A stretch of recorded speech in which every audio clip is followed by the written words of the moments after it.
Well, welcome everyone. Thanks for joining us today. We are really excited to have this fabulous group of panelists join us. As you can see here, I know we'll have a really great, insightful, and thoughtful discussion today around the NCQG. For those who are joining us for the first time, my name is Soomin Han. I use your pronouns, calling in from Treaty 1 territory, the original lands of the Anishinaabe, Cree, Ojibwe, Dakota, and Dene peoples, and the homeland of the Métis Nation, and it's colonially known as Winnipeg. And I'm the Climate Finance Policy Analyst at CAN-Rac. And this is actually the fourth and the last climate finance webinar that CAN-Rac has been hosting since July. We recognize that, with lots of conversations happening on the international space around climate finance, we really wanted to make sure these conversations were as accessible as possible for folks to engage and to learn about what's happening, and to really, especially for those who are following COP29, that'll be happening in a few days, few days, that we recognize that it's really important to engage folks in these conversations and to provide different perspectives as we enter these negotiations. So for the first one, we had Climate Finance 101. The second one was on Canada's fair share of climate finance. Third one was around the NCQG, the new collective quantified goal on climate finance that'll be negotiated. And this last one is specifically about Canada's progress and road just Canada's progress, and as we head into Baku within a few days, about where we're standing, about where different negotiating tracks are, and what kind of things that we're anticipating and looking for throughout the negotiations. And we also have live interpretation available. So for folks who are interested in having live interpretation from English to French, if you click the interpretation box at the bottom of your Zoom menu, you should be able to access interpretation. And we have a fabulous interpreter, Guy, joining us to offer those services. So yeah, happy to encourage and invite folks to use that services as needed. Okay, so before we get started, I know I've been talking a little bit about the new collective quantified goal on climate finance, also known as NCQG. If you're not familiar with this acronym, I highly recommend that you really drill it into your head at this point, because you'll be hearing it over and over throughout this call. But ultimately, it's the new climate finance goal that will be negotiated and adopted at COP29 that is happening in Baku, Azerbaijan.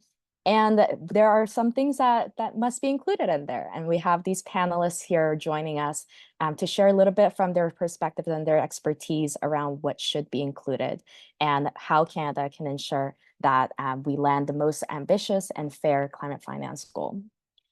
And I'm happy and really excited and honored to introduce the speakers today. We have Naomi Johnson here with us, who is the Senior Policy Advisor on Climate Change at the Canadian Foodgrains Bank and the co-chair of the Canadian Coalition on Climate Change and Development, also known as C4D, which is a coalition of over 50 Canadian organizations working and advocating on addressing the impacts of climate change in developing countries. She specializes in climate finance and food security and has worked to improve policies for vulnerable populations for over a decade. And she also holds a master's in Indigenous Development Practice, honors BA and Bachelor of Science degrees, and has worked in climate change and development policy and projects in Northern Manitoba and Nunavut, and conducted Nunavut and Northern Palace, conducted research and assessment on food insecurity in Vietnam and Nepal. Here with us, we also have Dr. Graeme Reed, who is a strategic advisor with the Assembly of First Nations, where he advocates for the inclusion of First Nations in international, national, and regional climate change and energy policy dialogues. And during this, he's led the privilege of representing AFN in a wide variety of contexts, including as board member of CAN-Rac, as a member of Canadian Environment Domestic Advisory Group, CDAG, and Indigenous North American representative to the Facilitative Working Group of the Local Communities and Indigenous Peoples Platform at the UN Convention of Climate Change, UNFCCC. And last but not least, we have Caroline Brouillette joining us. Caro is the Executive Director of Climate Action Network Canada and is the first Francophone director of the network, and works tirelessly to create strong social consensus for climate solutions that addresses the convergence of crises the world is faced with, both through national policy development and an international diplomacy forum.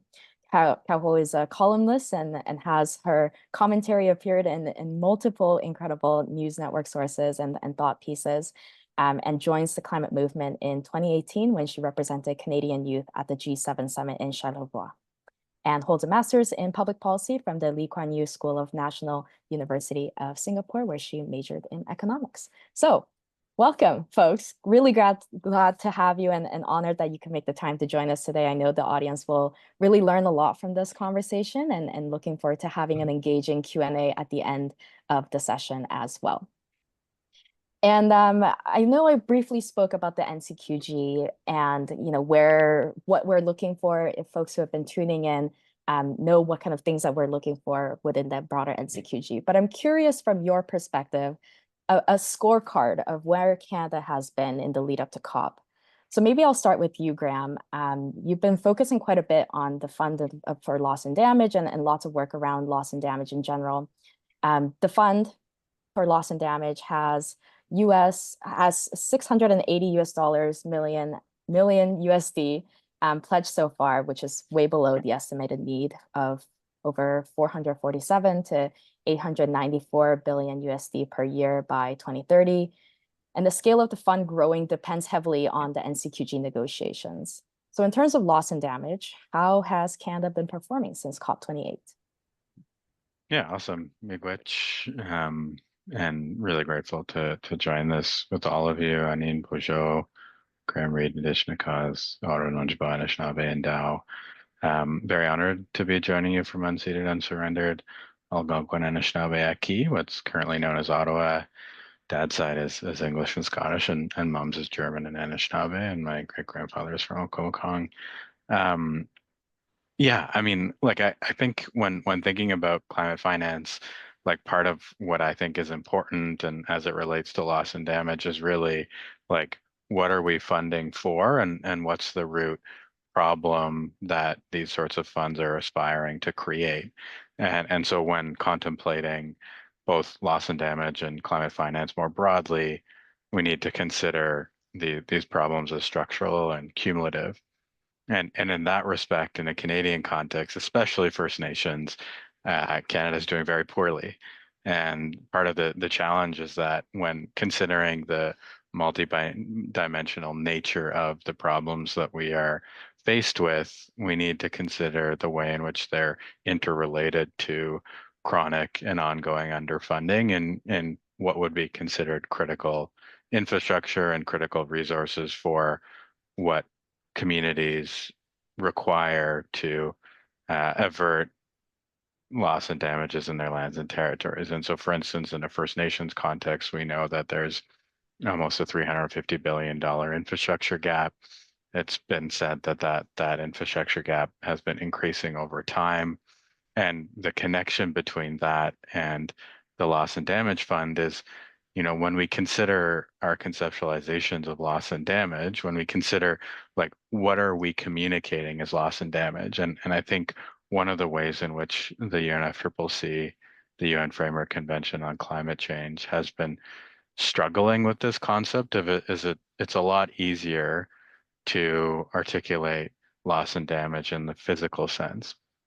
It's even a lot easier to do that in the Canadian context. A couple of weeks ago, there was the Insurance Bureau of Canada that you communicated a $7 billion price tag of natural disasters across from coast to coast to coast. And so it's much easier to quantify those physical impacts. It's much more difficult to quantify, what are the cultural and knowledge system based impacts of a rapidly changing climate. And so for First Nations, what we've been working for and advancing in many spaces is how do we understand these notions and these concepts as related to the full exercise and continuation of our rights, our knowledge systems, and the intergenerational transmission. And so as a result, like it's great that we continue to see, progressive incrementalism in what's being allocated for international and regional loss and damages, but it pales in comparison to what's actually required, and that's extended into a domestic circumstance where there is no dedicated streams of loss and damage, we could talk about the way in which it's connected to adaptation, emergency management, or otherwise, but there is no current accessible funds for the impact on culture and ways of life that First Nations have been communicating. Thanks so much for your insights there, Graeme, and for really bridging, how these domestic conversations connect to the international conversation and then vice versa, and really speaking to the uncalculated impacts of culture and knowledge systems as well. Really appreciate you sharing that knowledge. Naomi, I know the government of Canada has been holding consultations over the summer on its international climate finance pledge for post-2025 and 2026. C4D put forward a submission as a coalition, and I'll find it and link it in the chat so folks can have a chance to read it over. What are kind of some fair share and climate and development considerations that were really considered in assessing Canada's progress in climate finance on part of Canada, and how does that relate to the work that you've been leading as a part of the co-chair of the C4D network? Thank you so much, Soomin, and great to be here with everybody. I'm joining from Treaty 1 territory, now known as Winnipeg. From the C4D context, we are a lot of people who are coming together really concerned about what we're hearing from partners in the global south, in vulnerable communities, in least developed countries, about the impacts they're faced with climate change.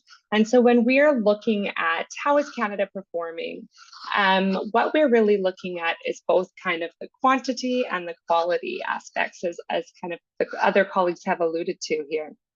So on the quantity, of course, that's the fair share piece. What is Canada's fair share? We have done that based on our wealth of the $100 billion goal that was set for 2020.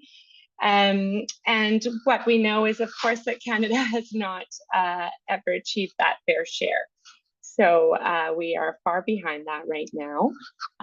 We are currently giving $5.3 billion package over 5 years to our international climate finance. And so that's kind of lately how these allocations of international climate finance have come out in 5-year periods. Our fair share based on just our wealth and that $100 billion global goal would be $9 billion. Over the 5 years. And so you can see we are under that. I think that's 59% of our fair share. So we haven't even reached that. And we know that going forward, that fair share is going to have to be higher, of course, right?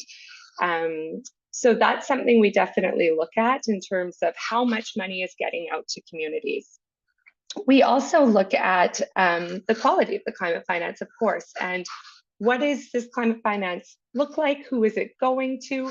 So part of that is how much is split between mitigation, adaptation, and now especially loss and damage, as Graeme was alluding to. So in the Paris Agreement, there's a call for kind of a balanced split between adaptation and mitigation. That's something we certainly want to see. We know adaptation has been grossly underfunded and many communities are very much in need for that funding.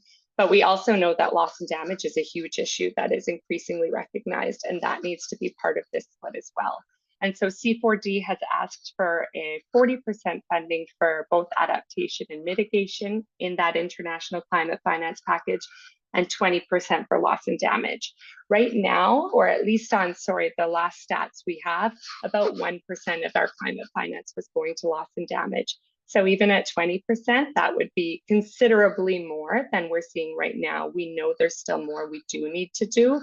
We know that's not the cap, but we are trying to push for ambition in these various areas. Looking at adaptation, also, Canada did commit in this 5-year commitment to give 40% to adaptation. That's definitely an improvement from the past, where we have seen even around 30% or under.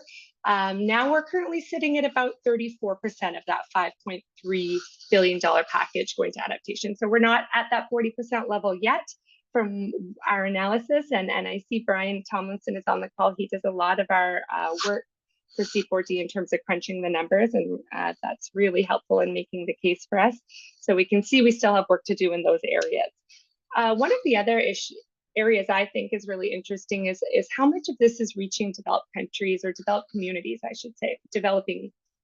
And this is, vulnerable, would be maybe more vulnerable communities. And it's really tricky to tell because this is not something Canada reports on, although Canada says it's a priority of their climate finance. And so C4D tries to create our own definitions of what that might look like based on what we know of where funds are going. Now, of course, there's funding that goes to kind of regional areas, really hard to say, right, who's getting those and what it's going to. But from what we know, we're seeing about 44% roughly going at this point to vulnerable communities. But actually, when we look a little closer, it's only about 14% going to highly vulnerable contexts, which includes least developed countries, small island developing states, and principal purpose or core funding purpose for gender equality. And so these are obviously populations, among others, that are greatly in need of the funding. And yet, as much as that's a priority, we're not quite getting those funds across to them. So access is another issue there. A huge one, of course, is grants versus loans, right? Are we further indebting communities by giving them loans to deal with the challenges they are already facing that we are largely responsible for? Canada, unfortunately, is one of the largest contributors globally in terms of loans in its climate finance. And so that's a big challenge. And I think when we look at quality of climate finance, we often tend to see as the proportion of funds go up, it's possible that the quality goes down. And so this is where there's a bit of concern with the NCQG, and we'll get into that going forward. But just in terms of, how much of it will be loans versus grants, it doesn't really matter if it's a massive number, if it's all going to be in ways that are rather destructive and quite harmful to communities actually, instead of helpful. And so there is a real big focus to ensure we are improving grants. Canada has committed now in this $5.3 billion package to giving 40% to grants. This is an improvement, if you can believe it. We are about there right now, or just past, but we know that there's a lot of funds still to be played out that will likely shift that percentage down. So we have to keep pushing them on that point as well. Just to point out maybe one other key piece, and that's additionality as well. So really looking at how is climate finance impacting aid. And so many of you may know that climate finance is part of Canada's aid budget. It comes out of our aid budget. And so those of us who are also focused on development or supporting vulnerable communities around the world are really concerned with, are we just pulling away from other issues of aid, which is already has very low funding as well to address climate change.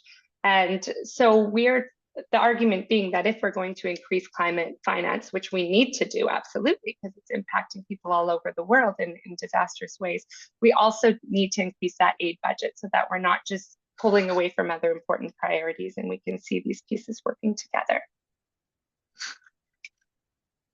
I think I can leave it there for now. It's just there's a lot to take in, probably. Thank you so much, Naomi, for that comprehensive overview of the work that C4D has been advocating for and the work that you've been leading. CAN-Rac is the other co-chair, so I know we've been having lots of conversations around what we're looking for in terms of Canada's replenishment of its climate finance pledges. So really appreciate your leadership on that. And I'll actually link the submission that C4D has made here, so folks can have a chance to look at it if you'd like. And yeah, highly recommend that folks check it out.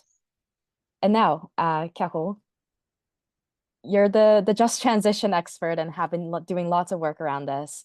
And I think just to, I suppose, to put it into context a little bit, these conversations around just transition, yes, they've been happening for decades, but its inclusion within the UNFCCC negotiation have been fairly and relatively recent. So, taking all of that into account, where's Canada at, and how does just transition connect and interact with the question of finance? Yeah, thanks so much, Soomin and Graeme and Naomi. Really grateful to be in this conversation with all of you and having the chance to learn as we go. I'm joining you from unceded Kanien'kehá:ka territory in what is colonially known as Montreal. And so just kind of taking a bit of a step back to think about just transition as a concept that emerged, as you mentioned, Soomin, a couple decades ago, actually in the 1980s, specifically in the United States, where workers, specifically in highly polluting sectors, were being affected by regulations to protect water and air. And so there started to be this discourse of no jobs on a dead planet, and really a political case to be made for workers to not only be included and considered in the plans to protect the environment, but also be really active participants in shaping and advocating for an ecological transition. Since then, the concept has evolved quite a bit, and I would say, in our civil society discussions and circles, and as CAN-Rac, and gone a bit beyond a worker only focus, while recognizing this really crucial history in leadership that unions have played in shaping this discourse, but also including affected communities, right? Because those places, and we can think of places where there's a lot of extraction in what is currently called Canada. Not only the workers are to be considered, but the whole of the community, the economy of a whole community, is at the same time really adversely affected by those extractive activities, but also economically dependent and oftentimes entrapped by those extractive business models. And so in 2015, just transition was part of the preambular language of the Paris Agreement, referring to what some of you might have heard of as the International Labor Organization guidelines, which is really the maybe foundational document that looks at social dialogue. So how workers and their unions, but also governments and businesses have to be a part of shaping the way that we transform the economy, but also decent work and social protection. So really going, broader than a worker-specific only focus. And then in 2022 in Egypt, in Sharm el-Sheikh, there was a decision to adopt a just transition work program, which has been ongoing since. And that work program has really contributed to expand not redefine just transition, but expand its scope and really look at justice in all its aspect in terms of how the transition is cross-cutting. So looking at not only labor rights, but the rights of Indigenous peoples, and for the first time last year in Dubai, mentioning as well the rights of migrants and disabled peoples. And so how does that touch with climate finance? Because, these discussions and these negotiations are kind of a separate agenda item to the NCQG, but obviously overlap because finance is really the name of the game in many of these pieces, and especially for countries in the global South, it is not only a question of fairness and equity to have the finance to transition away from fossil fuels, but just a question of simple possibility and feasibility, right? They do not have the resources to actually implement their NDCs. And I think a case that's really potent is that of Colombia, who under the leadership of Gustavo Petro was really kind of fired up and took a leap, not a leap of faith, but stuck its neck out in terms of saying we are going to leave oil and gas behind, and as a result was punished by by market ratings and saw its credit rating downgraded. And so now going back to how Canada has been doing in these discussions, domestically, our movement has been fighting for a Just Transition Act for a really long time, which was only adopted in the form of a Sustainable Jobs Act legislation this summer. This is a really important mechanism that I would say brings us closer to having some mechanisms for social dialogue in social Canada, in so-called Canada. So basically, there will be a partnership council formed with representation from unions, national Indigenous organizations. There will be an ENGO representative as well, so a tripartite plus approach, so to speak, to use the labor lingo. But that's really insufficient in terms of ensuring that the just transition is actually implemented at the national level in Canada, and does not encompass all of those broader dimensions that are so essential to, again, like making sure that the justice piece of the transition is reflected. And unfortunately, this kind of Sustainable Jobs Act has kind of been what Canada is offering in international negotiations on just transition, and kind of limits the scope of the discussion to our domestic implementation without considering this international cooperation and finance piece that I mentioned just earlier is absolutely crucial and fundamental to limiting warming to 1.5 degrees and actually implementing the Paris Agreement. Thanks, Carol, for your insights there. I think that really laid out a clear understanding of the history of just transition, the decades of work that has been put in it, led by Indigenous folks, by the labor organizations, and by civil society. So really appreciate your comprehensive outlook and perspective and overview there. Yeah, I think we're having a really great conversation about how all these pieces really interact with the NCQG. And now that we are only, I want to say maybe like a week and a half away from COP and actually beginning to finalize some pieces for the NCQG negotiations, we're really, right in front of the end line for the NCQG. I'm curious if we can make some time to connect the pieces a little bit and talk a little bit more specifically about various elements that are included either within or adjacent to climate finance negotiations that really has to be included or has to be landed at COP29 or set up the foundations for future COPs. So Naomi, maybe I'll start with you.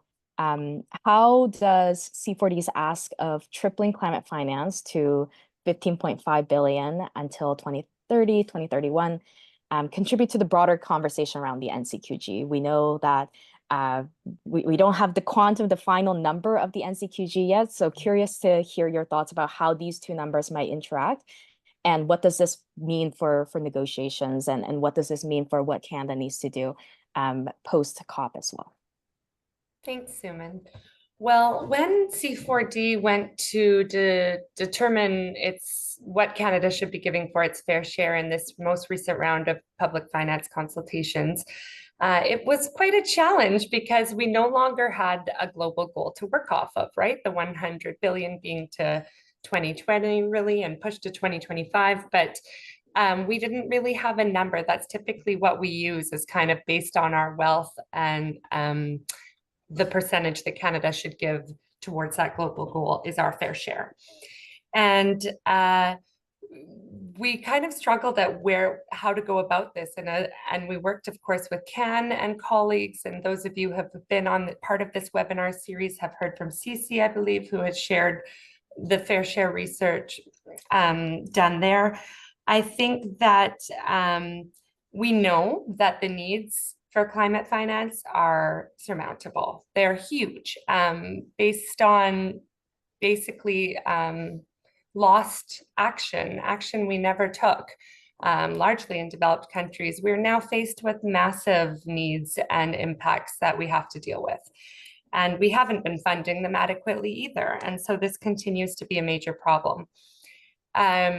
So what we heard from Cece and from others is that those needs are huge. And in terms of Canada's fair share based on needs, which is what the NCQG is largely looking at now, knowing that I think many of you have heard now that the 100 billion was somewhat of an arbitrary number. We are now trying to kind of have a more conservative, thought out NCQG.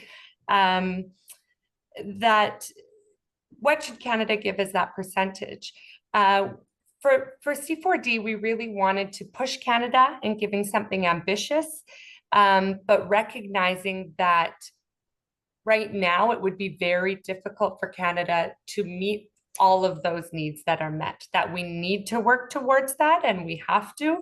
But right now, C4D has asked for a tripling of Canada's climate finance, which is still a fair amount of money, 15.9 billion over 5 years, recognizing that that would just be somewhat of a contribution towards a fair share amount, and that it would show that we are serious about taking action and that we want to do right, recognizing the issues of justice, of global solidarity, and trying to come together on this.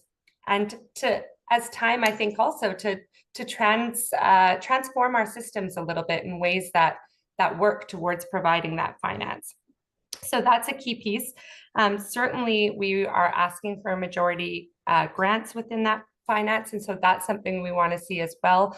When we look at what's coming out of the NCQG, really hard to say right now what will Canada's fair share be, because we just don't know that amount. And we don't know also, I think it's really important to recognize what is within that, right? So as I was kind of alluding to earlier, it could be a really large amount that's announced, but it might not be the finance we want to see. It also might be sort of proposed mobilized finance that others might be able to do, rather than kind of core funding, bilateral funding coming from governments to other parties and other governments. So I think we really need to watch how climate finance is defined.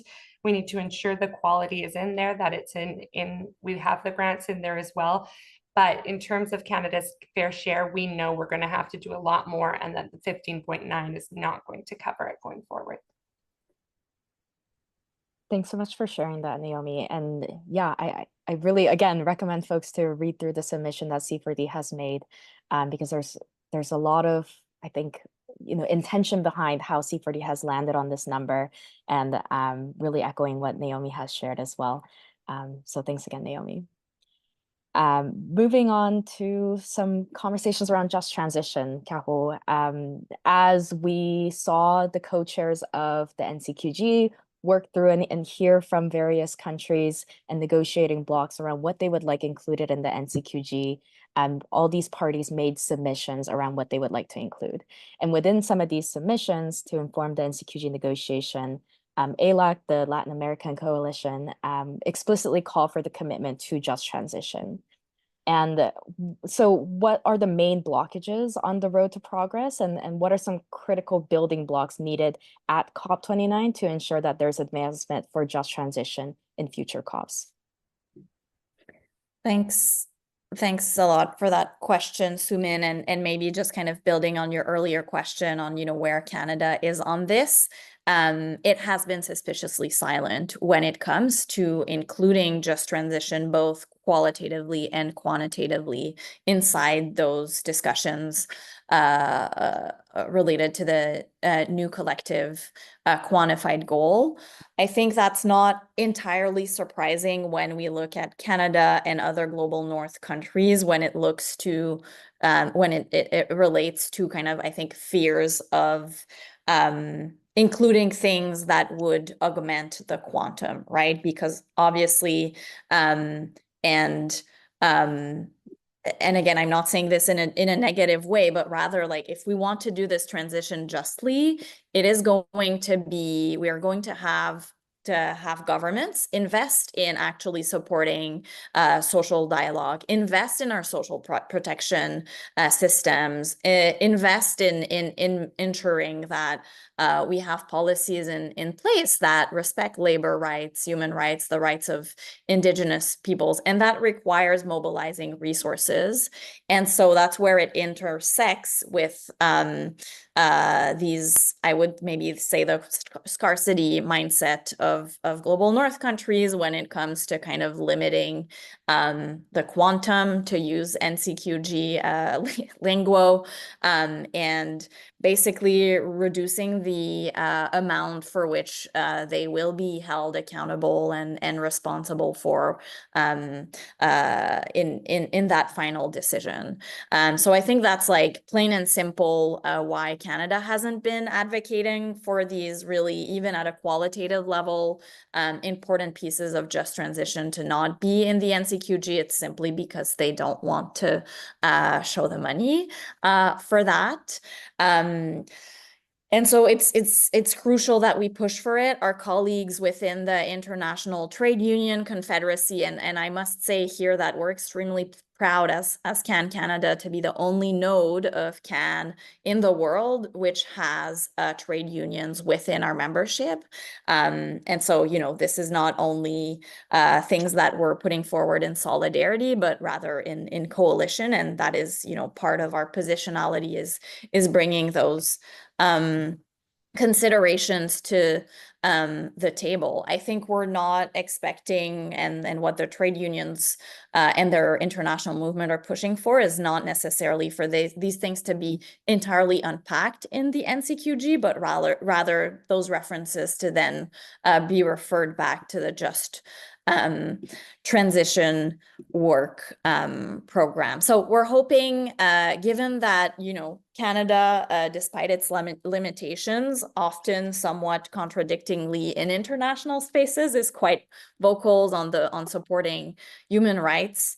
And obviously I would refer to Graeme on that, but I hear them refer to supporting the rights of Indigenous peoples as well. And so we're hoping that they would push for just transition in the NCQG as well, and might shift their position, given that countries like you mentioned ALAC, Soomin, but also the EU is actually pushing for qualitative language around social dialogue, for instance, to be included in the NCQG. So we're hoping that we can use that responsiveness to civil society and that we've seen the government of Canada show in past COPs on this issue. And yeah, maybe I'll leave it there. The other piece to consider is, again, the resistance of Canada and other global north countries to this question of international cooperation. So it's a little bit of a ping pong game between what's being discussed in NCQG and what's being discussed in the Just Transition Work Program. And we will be vigilant. Thanks, Carol. And I really want to say thank you for the leadership that you've been offering just to in many of these just transition dialogues as well. So a huge thanks. And I definitely see within the movement the momentum that we've been collectively building as a civil society, even from last year's COP around, you know, the global stocktake and getting the language of transitioning away from fossil fuels, and continuing to build on that momentum and ensure that, you know, within the NCQG we talk about responding to the needs, the evolving needs of workers as well. So I'm looking forward to having that conversation grow. Graeme, I know there might be pieces around just transition that you might want to comment on. I'll welcome you to do that. But my question to you is, Indigenous peoples have been really leading the call to bring attention to loss and damage and improving access and climate finance directly managed by Indigenous peoples to support the historic and ongoing mitigation, adaptation, loss and damage work that have been led by Indigenous nations and peoples. So what are some key elements that must be landed at COP29 to ensure that climate finance actually advances Indigenous sovereignty and climate justice in action? Yeah, thanks for that, and just appreciate the responses. You know, I mean, I think it's interesting because the conversation that we're having is much broader than COP29, and it's much broader than the new collective quantified goal as well, which is to say, like, and Carol touched on it a little bit, is like we are interfacing with a model of extraction and scarcity that is based on the dispossession of lands, waters, and territories from everybody absent the landowning class. And so I just think like there's like this interesting nuance within this discussion that is to say all of it is interlinked into a system of entrapment that continues to extract from countries in the global south, continues to extract from people's labor that we touched on, continues to extract from the land, and of course to extract from women and gender diverse folks. And like, it's tough for us not to acknowledge that. And by extension, it's also tough for us not to acknowledge the way in which Canada conceptualizes wealth, right? Which like is I think the nuance that we don't often talk about within this space. And you could extend that to other countries within the G7, which is the extension that we're talking about is the extension of the colonial project that continuously and regularly dispossesses First Nations and other Indigenous peoples from their lands and territories. And so, you know, we've heard the amount that's required to start upon the journey of that fair share, and yet we still continue to struggle on what is required for basic equity for First Nations in the lands that we currently call as Canada. And so I just think it's interesting that the way in which we're limited in these discussions is so interrelated to an economic system that has been actively designed by, you know, people that want to extract as much as possible and want to accumulate as much as possible. And so really what we're talking about to a certain extent is a distribution issue, right? We're talking about what are the requirements for, you know, citizens around the world to have their basic needs and rights met, and how do we do that on the basis of acknowledging that there are certain people and certain institutions that have too much of it because of a model of accumulation and extraction. And so I largely just say that because I do think that it's an important kind of layer to this work. And no matter what, even if we get a new quantified goal that is responsive to global demands, unless we also advance that in parallel to the way in which we're under what's the word, unraveling the structural racism built within our international economic institutions, we're not talking about a future that is transformative, future that is just and equitable and decolonial. And so I do really think that we need to think through, like, how are we positioning ourselves in response to that, and how are we positioning ourselves in a movement of advocacy that sees those as interconnected. You know, on the like more nuanced or more specific question about Indigenous rights and sovereignties, obviously elements of that relate to that, but most importantly is the way in which Indigenous peoples have been advocating for what they call direct access principles for international climate finance mechanisms. And basically the way in which the kind of current model of climate financing and current multilateral institutions are designed, whether that's the Global Environmental Facility or the Green Climate Fund, it's really a north-south transfer, right? It's how do we address reparations for, you know, those ongoing practices of extraction, and very rarely will that be said, but ultimately that is a responsibility. And as a result, Indigenous peoples in the Pacific, Indigenous peoples in North America, Indigenous peoples in the Arctic are structurally excluded from those discussions and from those opportunities, which is especially problematic, for instance, in the context of Canada, where First Nations continue to be chronically underfunded for the approaches that are necessary to advance climate solutions on their lands, waters, and territories. And so really what's being advocated for is, how do we ensure that we are making appropriate space to induce those institutional changes so that when we, you know, articulate concepts like direct access, we can see that, and we can do that in a way that acknowledges what's required to actually empower communities with the resources and support on the ground. And so that's, you know, really what we're advocating for within the NCQG is, like, how do we create enabling space for those discussions to happen, while at the same time recognizing that the solutions that we're talking about won't come from an institution like the UNFCCC. Thanks so much, Graeme, for sharing that. and really for naming the fact that, you know, this conversation is again broader than just the NCQG itself. It's talking about it's talking about the colonial project that you had also mentioned as well, and how do we start to unravel and unpack those things, you know, and using the NCQG not as the silver bullet to solve it all, but as a means to facilitate that process. So appreciate that. I know we're reaching kind of the end of the webinar, and I want to make sure that the audience has an opportunity to ask those questions. So maybe we'll go through this last portion a little bit quickly. But now that, you know, we've shared a little bit about what, you know, what's been the scorecard of Canada throughout these various negotiation tracks, the things that we're looking for within the NCQG and elements that should be included to really set us up for success. Looking at and thinking a little bit more about the role of Canada, I suppose, within these negotiations. Caro, as we look ahead at how just transition discussions are evolving at COPs, I know you've alluded to this in previous conversations, previous questions as well, but what role has Canada played so far? And what role can it play to further shape these issues and conversations around just transition?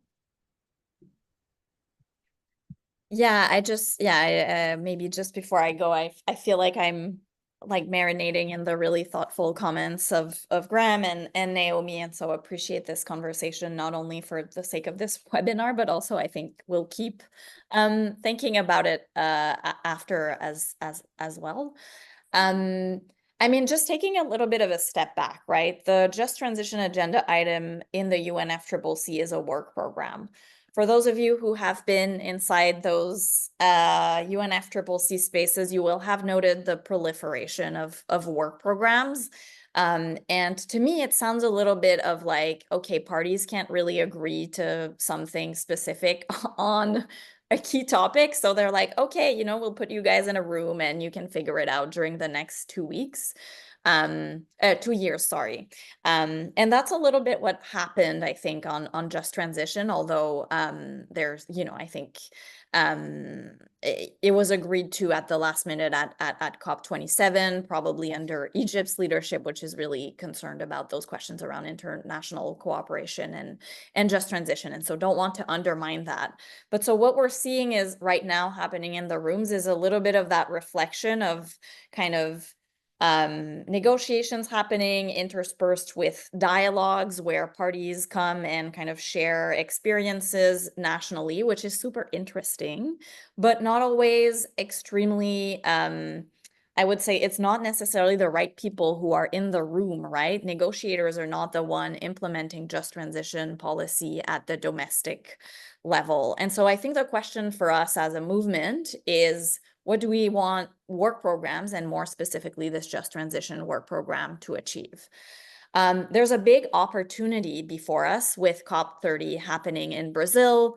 Many of you will know that President Lula is a trade unionist and really favorable to the labor, indigenous peoples, and generally a rights agenda. And so there's something really interesting there about the idea of landing a potentially really big and broad and ambitious just transition package of policies that not only includes negotiated items, but also items in the action agenda, or, you know, things that happen outside of the negotiations room that countries agree to. So that's what we're working towards. But for that to happen, we need to make sure that we maintain momentum in the room and that the space doesn't become toxic like other work programs, such as the mitigation work program or response measures. Response measures isn't a work program though, but so we need to kind of maintain that delicate balance between talking both about international cooperation, which is what the G77 and China, Global South countries are really focused on, and the domestic aspect of things, which is what Global North countries want. All of this in the context of everyone watching the NCQG room to see if those questions around finance and how that relates to just transition will be picked up. So a bit of a complicated landscape, but that's where Canada comes in. And typically we've seen, at least within G7 and Global North countries, Canada play a little bit more of a constructive and bridge building role in kind of like tendre la main, as I would say in French, to the G77 and try to understand their perspective and be a little less closed off than some of their umbrella group counterparts. And so we're hoping to see Canada continue to do that. But I think a big question, again, relates to the question I posed at the beginning, and that is, how open is Canada to actually considering at least the qualitative and hopefully the quantitative aspects of just transition as it relates to the NCQG. We're trying to find out more on that kind of as we speak. And we're really excited to work with many of you at this COP to make sure that we maintain this momentum in this work program, which then allows us to drive towards COP 30.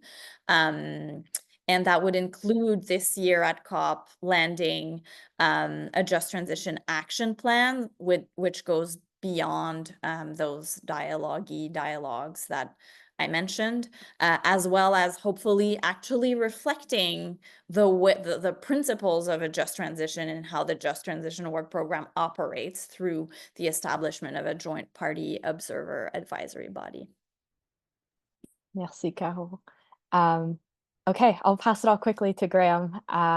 There's been lots of, I think we've already been talking a little bit about this, but really aligning climate finance goal with UNDRIP, the UN Declaration on the Rights of Indigenous Peoples, and human rights is really critical to these negotiations. So what actions, implementations must take place at COP and beyond COP to ensure that Canada's full alignment with UNDRIP and access to climate finance is realized? Yeah, I appreciate that. And I mean, I don't think I need to repeat a lot of what I shared, just because, maintaining adherence to the UN Declaration acknowledges all the different aspects that I described. How are we making sure that we embody the spirit and intent of the reaffirmation of the original agreements that First Nations made with what is currently known as Canada across the country? And so I think that's kind of foundational. But I think Caro's intervention just made me want to say a couple things. And part of, me sitting on a constituted body within the UNFCCC can share that, institutions love reproducing themselves, and they love reproducing the things that are essentially distractions for what is real progress. And ultimately, that's the establishment of work plans, the hosting dialogues, the work programs that are being announced that have no real deliverables other than additional mechanisms of conversation. And so I think really what we need to say is, and we started talking about this years ago, like, is the UNFCCC fit for purpose? Like, is it an institution as designed that will lead to the futures that we are advocating for? And if not, either A, what's required to ensure that structural change takes place to reflect all of the pieces that were shared? Or if it can't be, what are the other spaces that we're creating in order to advance these conversations in a just and equitable way? And then I think in particular, part of this is, like, how do we acknowledge the way in which many of the institutions that we work within have been designed by certain people with certain objectives in mind? And that's largely countries within the with the G7 that want to maintain power and control. And so, I mean, it's interesting. Caro was like, well, Canada, need to make relationships with these other countries. Heck yeah. But so do all of these other G7 countries that parrot progressiveness, when in actuality, their core is advancing an economic model that enables them to benefit and to accumulate wealth repeatedly over time. And so I think the opportunity within us as, members of Indigenous peoples, Indigenous organizations, and broader civil society within Canada is to say, how are we challenging those assumptions that we enter into these institutions? I think there's a lot of assumptions that, we assume they're objective. We assume that there's, levels of equity as we sit around the table. We assume that we can talk about technical things and not incorporate politics, not incorporate those relationships of extraction. And I think we can't do that anymore. And I think it really is the opportunity for us to now say, how are we advocating in a way that is responsive to that? How are we pressuring the relationships and connections that we have with, for instance, Canadian negotiators? But how do we also recognize that those are not the people that are going to lead to systemic change? And in actuality, we really need to widen our gaze of influence to understand who and what are making the decisions that will essentially dictate the future that is ahead of us. So not related, sorry, but was appreciative of the intervention that co-host had. Thanks so much, Graeme. I think, yeah, echoing what Caroline said, really leaving this conversation with lots of action items and things to think about. I know we're really nearing the last minute. Naomi, maybe if I can throw it off to you very quickly to wrap us up. Canada will be hosting the G7 presidency in 2025. And you mentioned lots of things about what Canada could be doing to really step up its leadership. I'm curious if you have a thought or two to quickly share before we wrap up. Sure, thanks. And I can keep this brief and just lots of interesting things to digest from what others are saying. So thank you. Yeah, just Canada does have the presidency for the G7 next year. This is a big moment, I think, for Canada to show where it stands internationally. And I think it's much needed also to show both that it can be ambitious on climate change and its action on climate change, and that it can be a leader globally. And when we think of the political challenges facing us right now, challenges to multilateralism and those systems, I think Canada can play a really important role here in bringing people together and taking positive concerted action. And so we'll certainly be looking. We know climate change is of interest and could be a key important piece. So we will really be looking and advocating for Canada to make key ambition statements on how it's going to address its climate finance and climate change more generally at that G7, just acknowledging that climate change is impacting everything right now. If we want to look at ending hunger, if we want to look at economic growth, if we want to look at peace and security and all of the conflicts going on in the world, we need to address climate change. And that will be one of the critical moments we can do that. Okay, thanks so much, Naomi. And the huge round of applause and the huge thank you to all our panelists today. I'm so sorry we couldn't get to audience questions, but if anyone has any questions, please feel free to send it my way in the email. I'll drop down my email here, but yeah, really appreciate everyone making the time to chat with us today. All the recordings can be found on our social media at CAN-Rac. I'll send up a follow-up email for those who registered. And thanks for joining us since July. This is our last one.